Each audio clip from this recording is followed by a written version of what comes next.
Estimados estudiantes, en esta presentación vamos a conversar respecto a la cicatrización de tejidos orales, producto luego de una exodoncia dental, en el marco de la Cátedra de Cirugía Bucal de la Universidad Austral de Chile.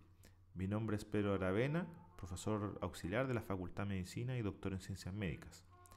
En esta presentación vamos a iniciar esta serie de exposiciones con el proceso inflamatorio agudo. El objetivo de esta presentación es describir el proceso inflamatorio agudo, describir a su vez las fases de la formación de un coágulo, describir las primeras fases de un proceso inflamatorio y finalmente discutir el rol de algunos medicamentos como son los antiinflamatorios esteroidales y no esteroidales en el proceso inflamatorio.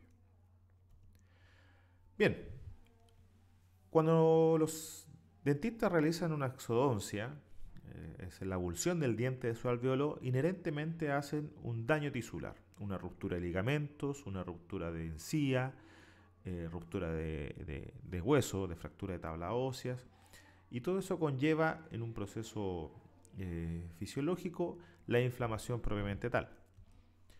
Aquí tenemos un esquema que nos representa un poco lo que ocurre cuando hacemos una exodoncia, ¿ya? O un corte en un tejido blando en la encía. Tenemos, por ejemplo, en sus capas superficiales una encía, un epitelio tipo queratinizado. Luego tenemos tejido conjuntivo. Más abajo tenemos ligamento periodontal. Y finalmente ya en su interior, más profundo, hueso alveolar, que va obviamente a ser alterado y dañado cuando hacemos esta noxa. Lo más importante en ello es la ruptura de desgarro de vasos sanguíneos, principalmente arteriolas, vénulas y los capilares. Pues bien, durante la exodoncia inherentemente hay una lesión vascular. Y cuando genera una lesión vascular van a haber simultáneamente tres procesos. Una vasoconstricción, producto, ¿cierto?, del estímulo de la musculatura lisa subendotelial, cuyo objetivo es reducir el flujo de sangre evitando la pérdida de sangre y su contenido. Va a haber una activación de las plaquetas que se encuentran dentro del endotelio y inicio de la cascada de la coagulación a través de la activación de los factores de coagulación. Todos ellos en conjunto, el propósito es finalmente formar un coágulo final. Respecto a la vasoconstricción, lo que se produce es un reflejo mitogénico. ¿Qué significa esto? Al romperse el endotelio, va a liberarse colágenos, fibras colágenos, y esto va a estimular, ¿cierto?, el sistema simpático y producir esta acción, esta contracción de la musculatura lisa endotelial. Y por otra parte, cuando se genera este daño tisular, se va a exponer fibras colágenos. Estas fibras colágenos van a activar una cascada de cambio conformacional de plaquetas para finalmente generarse la activación plaquetaria. Ahora, cuando se produce este cambio, esta exposición de colágeno, vamos a ver que las plaquetas cambian su forma, generan pseudópodos y liberan adenosindifosfato y trombosano A2 como moléculas que van a atraer y van a permitir, ¿cierto?, la agregación y el tapón plaquetario final. Vamos a presentar un video extraído de YouTube donde podemos ver esquemáticamente qué es lo que pasa cuando hay un daño tisular. Bueno, aquí tenemos un endotelio que se expone, ¿cierto?, las fibras colágenos que están en el tejido subendotelial y este colágeno va a activar o va a recaptar, ¿cierto?, los factores von Willebrand en el medio. Este factor von Willebrand a su vez va a ser captado o percibido por receptores de la membrana de la plaqueta y eso va a generar justamente un cambio conformacional, formando pseudópodos de estas. A su vez se liberan hacia el medio tromboxano A2 y adenosindifosfato, cuyo rol es justamente activar, ¿ya?, la agregación plaquetaria a través de la unión de proteínas que se encuentran en el medio. La liberación de tromboxano A2 va, como ven en el esquema, ¿cierto?, a llamar o a atraer más plaquetas para que se vayan agregando continuamente a este daño tisular y finalmente va a compartir su rol la cascada de la coagulación a través de la estímulos de la vía extrínseca, la vía intrínseca y finalmente la vía común. ¿Qué es lo que logra la vía común? Pues logra la activación de la trombina, y esta trombina, ¿cierto?, va a estimular el plaminógeno en plasmina y esta plasmina finalmente el fibrinógeno en fibrina. Y la fibrina es el polímero que se forma aquí en esta imagen como redes para justamente agregar o adherir, ¿cierto?, eritrocitos y otros elementos celulares que se encuentran en el sangre y finalmente formar este tapón plaquetario y coágulo final. Entonces, tenemos la agregación plaquetaria, tenemos, ¿cierto?, la vasoconstricción y no olvidar las vías, la cascada de la coagulación propiamente tal. Tenemos una vía intrínseca, producto del colágeno que se expone en el medio subendotelial, la activación del factor 12, el factor 11, etc. Y la vía intrínseca que tiene relación con el tejido que se encuentra lesionado, el tejido intersticial, donde se produce la activación de la vía 1 a la vía 2. Bueno, ambos llegan, ¿cierto?, a esta vía común, la activación del factor 10, la conversión de la protrombina a trombina y finalmente la trombina genera un cambio conformacional del fibrinógeno a la red, ¿cierto?, de fibrina, y es esta fibrina la que permite la adhesión de eritrocitos y el coágulo final.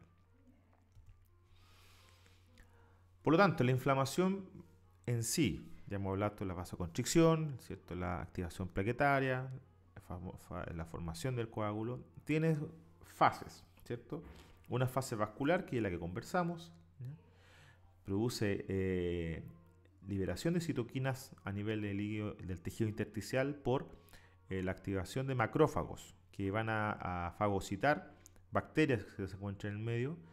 Estos macrófagos van a liberar citoquinas que a su vez van a ser captados por el endotelio, y este endotelio lo que va a permitir es la migración de los leucocitos, ¿ya?, a través de un proceso de quimiotaxis para liberarse hacia el medio intersticial, ¿ya? Otra parte, la fase celular, donde se activa el complemento, que son proteínas que son liberadas por el hígado, que van a opsonizar bacterias, van a permitir la función de los linfocitos polimorfonucleares, la migración de estos del endotelio hacia el tejido intersticial, que van a producir fagocitosis, y esta fagocitosis como producto van a hacer liberación de histamina, y la histamina lo que va a lograr finalmente es la vasodilatación con la extravasación de líquido al medio intersticial. Tenemos otro video, ¿cierto?, extraído también de YouTube, donde podemos resumir y esquematizar qué se produce cuando hay un daño tisular en un proceso inflamatorio.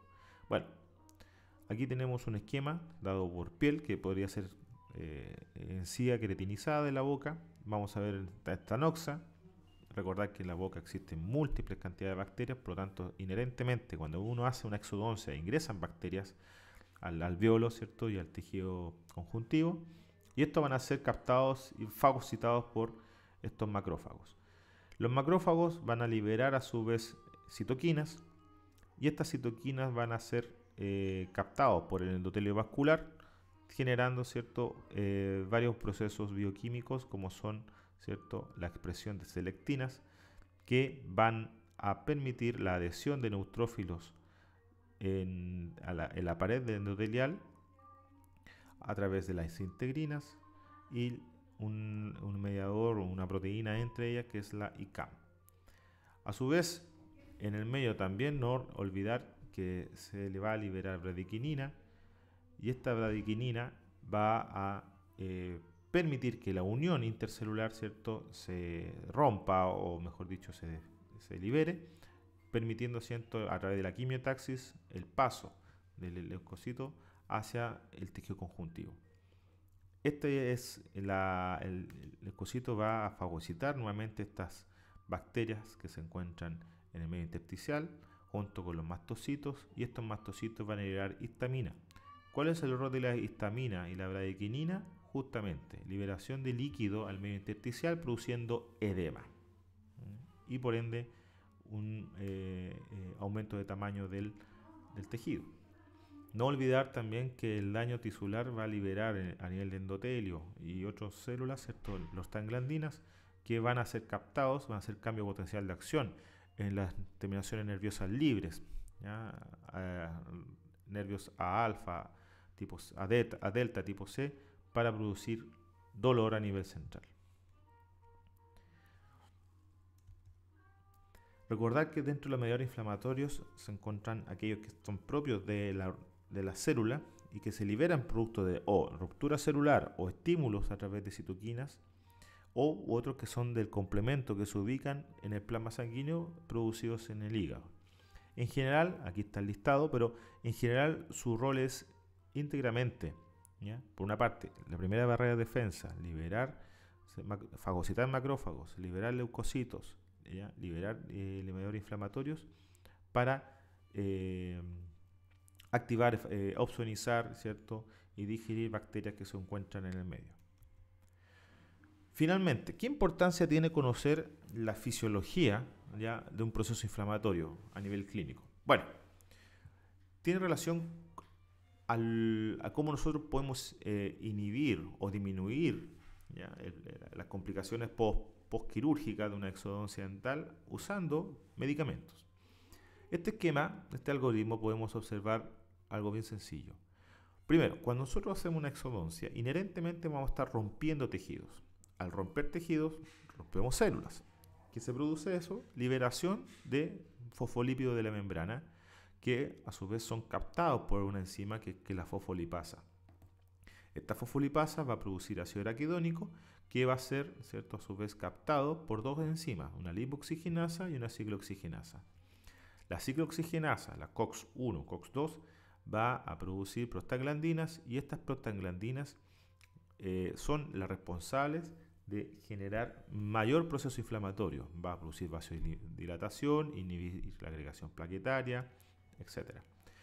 Clínicamente nosotros podemos inhibir esta gran cascada de inflamación, primero, inhibiendo la fosfolipasa. ¿Cómo? Administrando antes de la cirugía glucocorticoides o esteroides, por ejemplo, betametasona o dexametasona, una hora o un día antes, sabiendo que existe su vida media bastante elevada, de 12 hasta 24 horas en el cuerpo, o más abajo, dando inhibidores de la COX, ¿cierto?, como son los AINES, entre ellos la aspirina, indometacina, etc., inhibiendo, ¿cierto?, la formación de prostaglandina y con ello toda la cascada de coagulación, principalmente inflamación, dolor, tumor, limitación funcional. Finalmente, como todo trabajo, ¿cierto?, importante recordar y repasar estos contenidos, y para eso he presentado este cuestionario. Primero, indique los pasos y proteínas involucradas en el proceso de adhesión y agregación plaquetaria. Nombrar los exámenes de laboratorio y sus valores normales que controlan la vía extrínseca, intrínseca y común de la cascada de la coagulación. Nombrar los mediadores inflamatorios liberados por ruptura celular que están presentes en el citoplasma y que actúan en el proceso inflamatorio.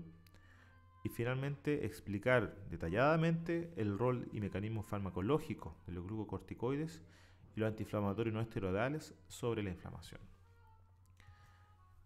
Sugiero la lectura de la siguiente bibliografía para responder las preguntas señaladas anteriormente. Bien, con esto terminamos esta parte ya de explicación del proceso inflamatorio y los invito a observar el siguiente video donde vamos a hablar sobre el proceso de cicatrización de los tejidos duros y blandos en el tejido oral.